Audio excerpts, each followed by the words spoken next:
Hello guys, we are already in logic and we will be talking about logical fallacies. Last time we talked about propositions and of course we discussed everything about that. And now we will be starting what is logical fallacies. Okay? So in general, fallacies are common errors in reasoning that will undermine the logic of your argument. Okay? Fallacies can be either legitimate arguments or irrelevant points, and are often identified because they lack evidences or their lack of evidence that supports their claim. So avoid these common fallacies in your own arguments and watch for them in the arguments of others.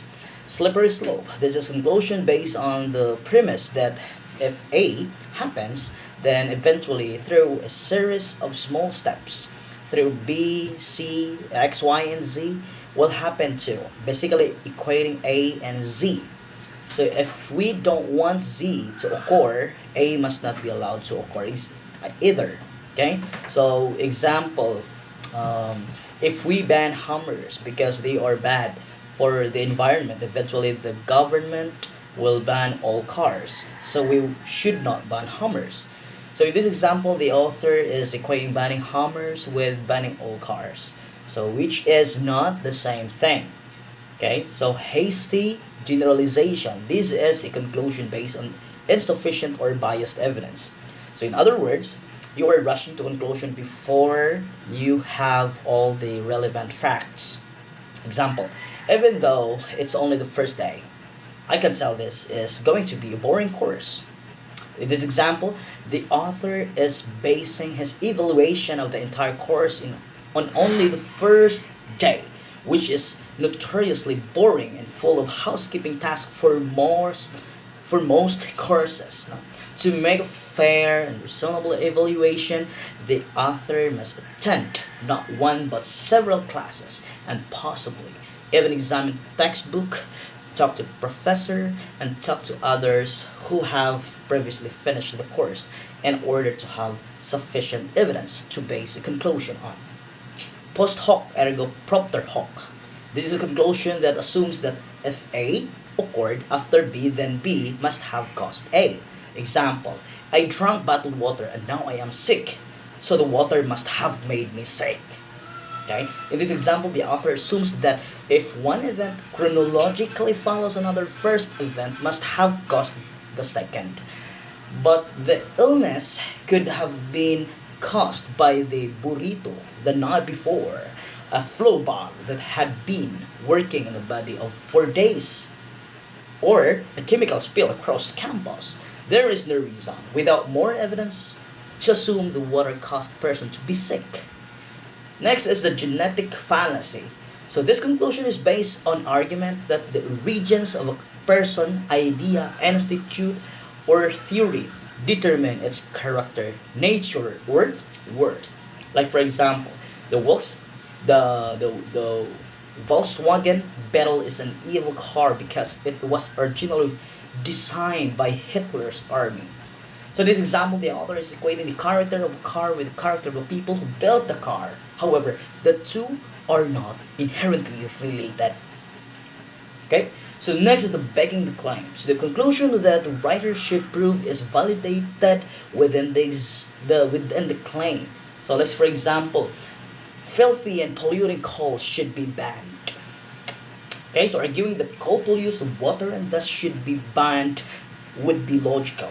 But the very conclusion that should be proved, the coal causes enough pollution to warrant banning its use. It's already assumed in the first claim or in the claim by referring to it as filthy and polluting.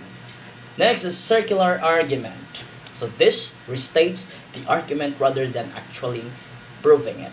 Example, George Bush is a good communicator because he speaks effectively.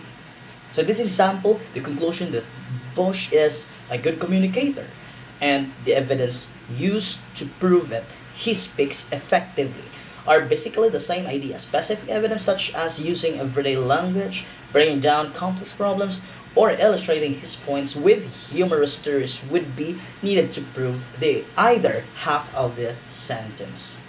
Okay, so next is either or.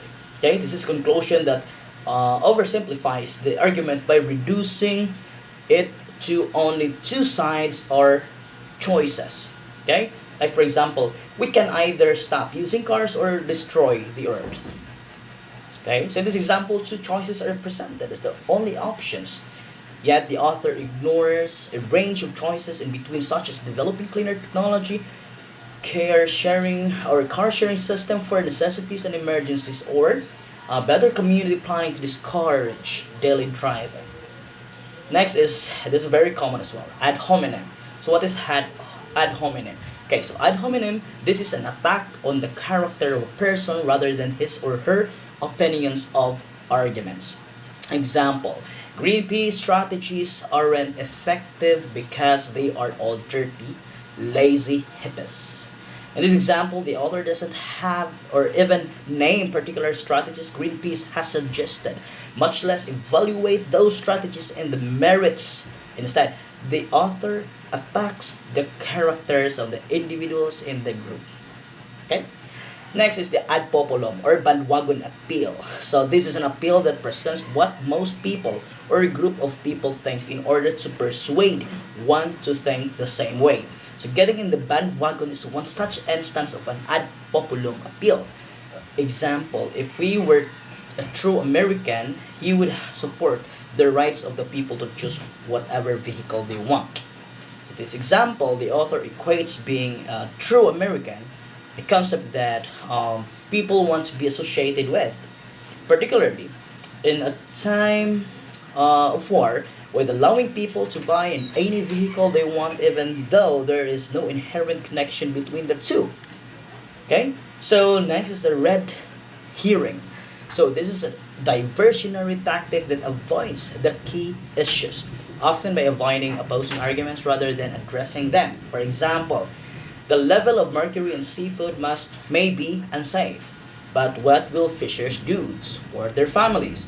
So this example, the author switches the discussion away from the safety of the food and talks instead about an economic issue, the livelihood of those catching fish.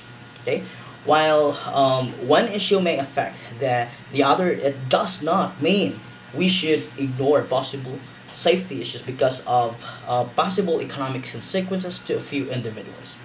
The straw man. So this move oversimplifies an opponent's view and then attacks the hollow argument. Let's say, for example, people who don't support the proposed state minimum wage increase hate the poor. So, the example, the author attributes the worst possible motive to an opponent's position. In reality, however, the opposition probably has more complex and sympathetic arguments to support their point.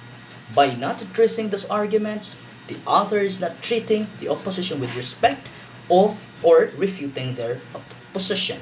Okay? The next is the moral equivalence. This fallacy compares minor misdeeds with minor or major atrocities, suggesting that both are equally immoral. So that parking example, that parking attendant who gave me a ticket is as bad as Hitler. So in this example, the author is comparing the relatively harmless actions of a person doing their job with the horrific actions of Hitler. This comparison is unfair and inaccurate. And that's all for now for the logical fallacy or logic fallacy. Bye bye.